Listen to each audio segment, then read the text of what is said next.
When I was doing CDL training many years ago, the one thing that I always struggled with was backing up and getting the trailer parked in the cones that they had set up. I would do it over and over and over, and it would look like, I was trying to do it after getting hit in the head with a shovel. But eventually I got it down well enough to pass my CDL driver's test. And then obviously I got a job with a company, and I lucked out because I got an amazing trainer that whenever we had extra time, we would do backing practice. If we had extra time, we were at a truck stop, go to one spot, pull out, back in, over and over and over and over, to the point that I just nailed it down pat, and I no longer had any issue doing it. I'm hoping I find an empty spot right here, right now.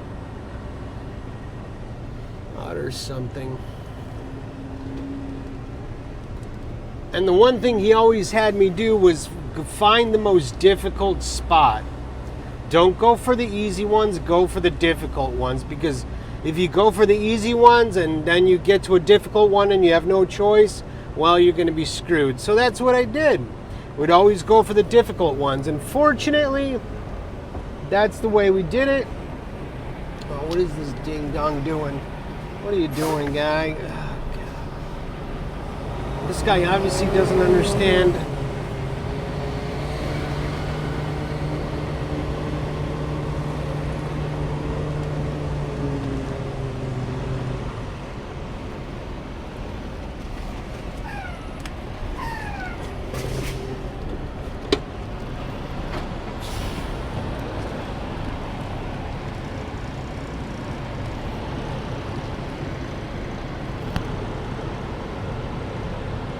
Yeah, I don't know what that guy was doing.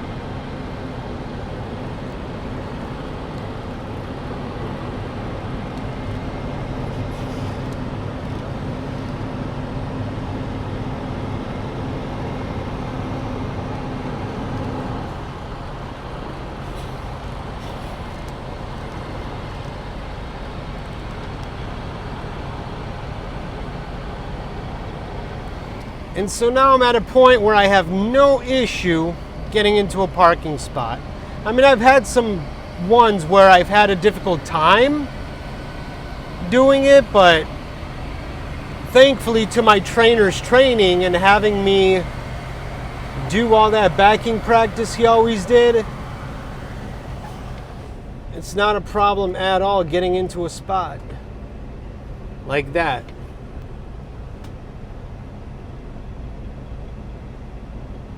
Just making sure I'm backed up all the way. That is all the way. I think that guy was going to go into this spot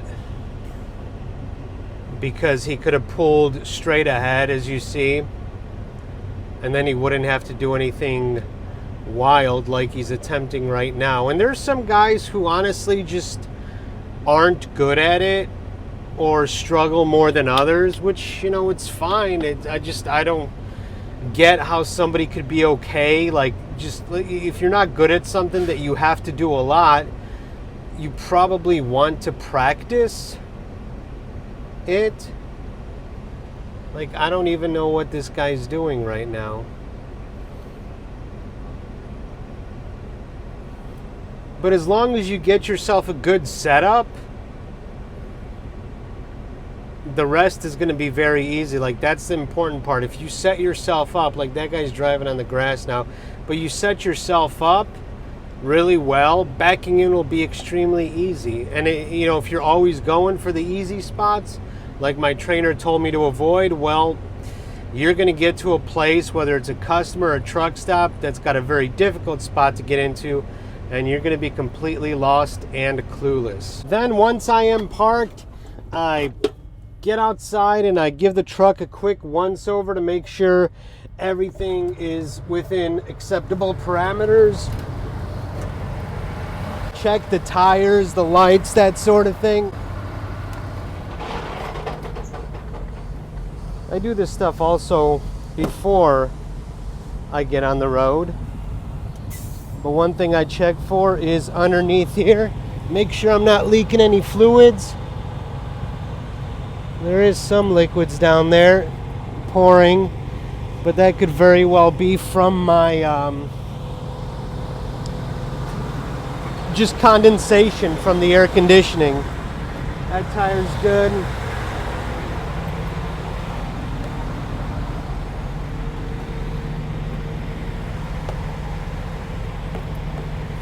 That tire's good.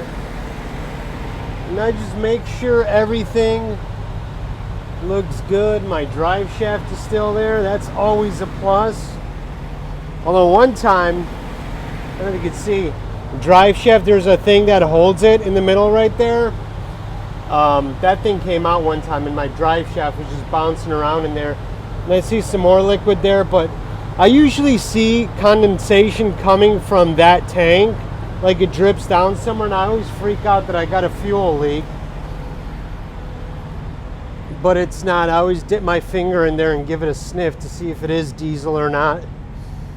Unfortunately, it never is. This truck stop's a little bit cleaner than the other one I recorded at, fortunately. All the lights are good.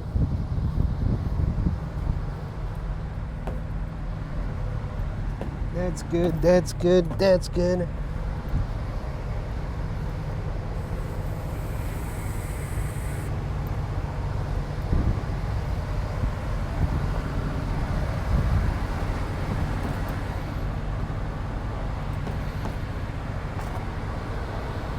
That's all looking good.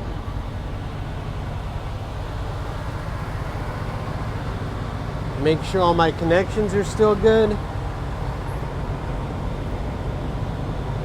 Oh, that's good.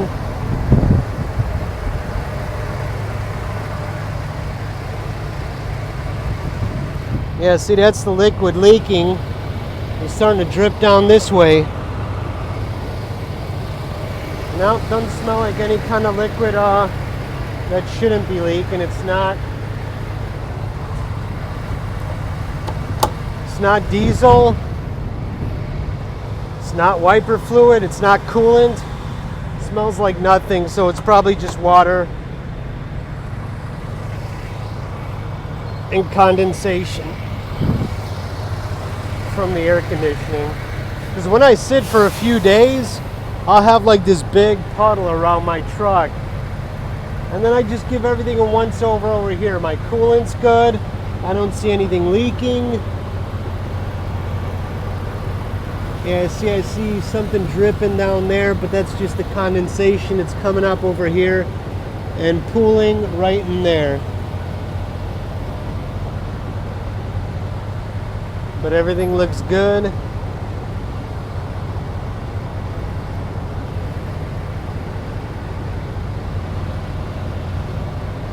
Check the other side. And once I'm done with this, I'm going inside to take a shower. That's the turbocharger right there, pretty honking. But everything looks good over here too.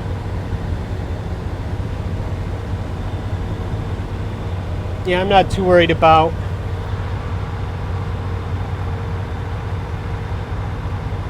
that water because I always have that condensation dripping.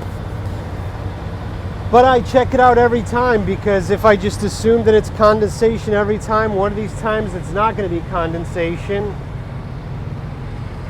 and it's going to turn out to be something else. So I always give it a smell test.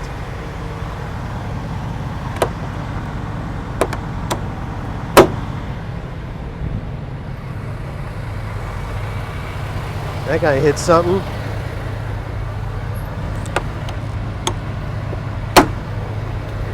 So that is that. Finished up my quick inspection, and now I'm going to go take a shower And I'll give you guys a look at what the showers look like. This is a truck stop bathroom. You got your sink, you got your mirror, you got your fan, which is surprisingly clean, but they usually are. They are private stalls. You also have a counter area right there if you'd like to take a nap, which I don't recommend. And then you have a toilet, obviously, and you can only imagine how many dirty, nasty truckers have sat on that. And